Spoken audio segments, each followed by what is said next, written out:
Welcome back. আশা করছি আপনারা সকলেই ভালো আছেন। তো এই ধরনের ভিডিওগুলো এডিটিং করার জন্য আমাদের ক্যাপকাট অ্যাপ্লিকেশনটিকে ওপেন করতে হবে এবং কিছু ম্যাটেরিয়ালস প্রয়োজন হবে, যেগুলো লিঙ্ক ভিডিও ডেসক্রিপশনে দেওয়া থাকবে, এখান থেকে ডাউনলোড করে নেবেন। ওকে, তো নিউ প্রজেক্ট অপশনে ক্লিক করবো এবং ভিডিওস অপশন থেকে আমাদের একটি প্রথম ভিডিও ক্লিপকে সিলেক্ট করতে হবে। এরপর এখান থেকে অ্যাড অপশনে ক্লিক করবো। এরপর আমরা চলে যাবো এন্ডিংয়ের দিকে, ওয়াটারমার্ক থেকে রিমুভ করে এখান থেকে প্লাস করে চাপ দিয়ে ফটো সেট করার জন্য এখান থেকে ফটোস অপশনে চলে যাবো। এরপর আপনার যদি কোনো ফোল্ডারে পিকচার থেকে থাকে সেক্ষেত্রে এখান থেকে পিকচার সিলেক্ট করবেন।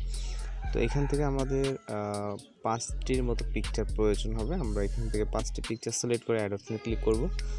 এরপর এখান থেকে আমরা পিকচারগুলোকে ফুল ফ্রেম করব। ওকে, এখান থেকে এবং যতটুকু প্রয়োজন মনে হয় আপনি লেফট বা রাইট সাইডে মুভ করে নিতে পারবেন। ওকে, পিকচারগুলো জাস্ট ফুল ফ্রেম করা হয়ে গেলে এখান থেকে মিউজিক অ্যাড করার জন্য স্টার্ট পজিশন এবং অ্যাড অডিও, তারপর এক্সট্রাক্টরে মিউজিকটিকে সিলেক্ট করে ইম্পোর্ট সাউন্ডে ক্লিক করবেন। এরপর এখান থেকে প্রথম যে পিকচারটা হবে এটার ডিউরেশন হবে 2.7, দ্বিতীয় পিকচারটির ডিউরেশন হবে 2.3, 3 নম্বর পিকচারটি হবে 0.3, একেবারে শর্ট হবে। ওকে, এখান থেকে 0.3, এরপরের পিকচারটা হবে 2.8,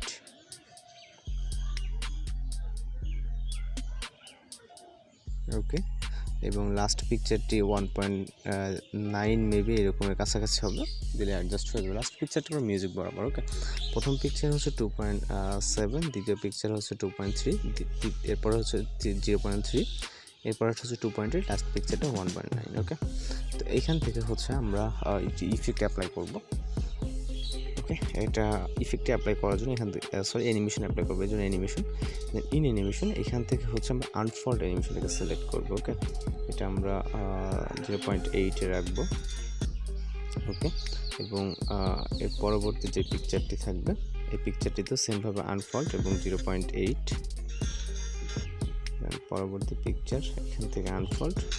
ওকে, এর পরবর্তী পিকচারটা আনফোল্ড, এগুলো 0.8, যেটা ডিউরেশন বেশি সেটা 0.8। ওকে, প্রতিটা পিকচার সেমভাবে।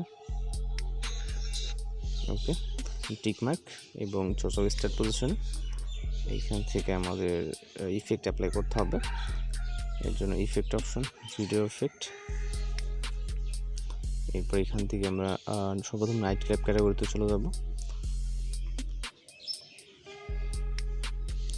যাওয়ার পর এখান থেকে আমরা নিচে আসলে শেক ইফেক্টটাকে দেখতে পাবো, এটাকে সিলেক্ট করবো। টিকমার্ক, অ্যাডজাস্ট ইন্টেন্সিটি 10 অথবা 9, ইন্টেন্সিটি এবং স্পিড সেম একই। ওকে, ইফেক্ট লেয়ারটাকে ভিডিও স্টার্ট থেকে এন্ড, এবং এখানে আরেকটি ভিডিও ইফেক্ট আমরা অ্যাপ্লাই করব। এর জন্য এন্ডিং পজিশনের দিকে চলে আসবে। ওকে, দেন ভিডিও ইফেক্টে। এরপর এখান থেকে আমরা ওপেনিং অ্যান্ড ক্লোজিং ক্যাটাগরিতে চলে যাব। যাওয়ার পর কিছুটা নিচে চলে আসব, এখান থেকে এটাকে সিলেক্ট করব, ল্যান্ডস্কেপ ক্লোজ। ওকে, এটা আমরা এন্ডিং পর্যন্ত রাখবো প্রথম পিকচারের।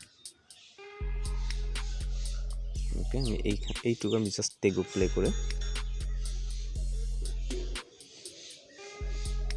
ওকে, দেন কপি করব, কপি করার পর পরবর্তী পিকচার।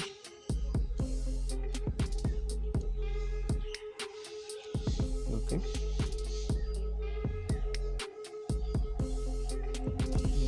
এখান থেকে আমরা আরেকটা কপি করব।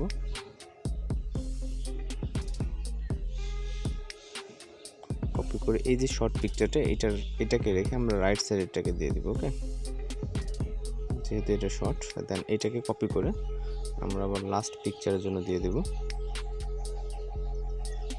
ওকে, তো এখন জাস্ট আমরা এখান থেকে ভিডিওকে প্লে করব, সব কিছু ঠিকঠাক আছে কিনা। ওকে, এখান থেকে সব কিছু কিন্তু পারফেক্টলি আছে। ওকে, তো এখন জাস্ট আমাদের কাজ হবে ভিডিওটাকে সেভ করা। ভিডিও রেজলিউশন এখান থেকে 1000-এর সাথে রাখবো, রাখার পর এক্সপোর্ট অপশনে ক্লিক করবো। তো এইভাবে কিন্তু খুব সহজে আপনি নিজের মতো করে এই ধরনের ভিডিওগুলো এডিটিং করে নিতে পারেন। তো আজকের এডিটিং টিউটোরিয়াল দেখা হচ্ছে পরবর্তী কোনো ভিডিওতে। সবাই ভালো থাকবেন, সুস্থ থাকবেন।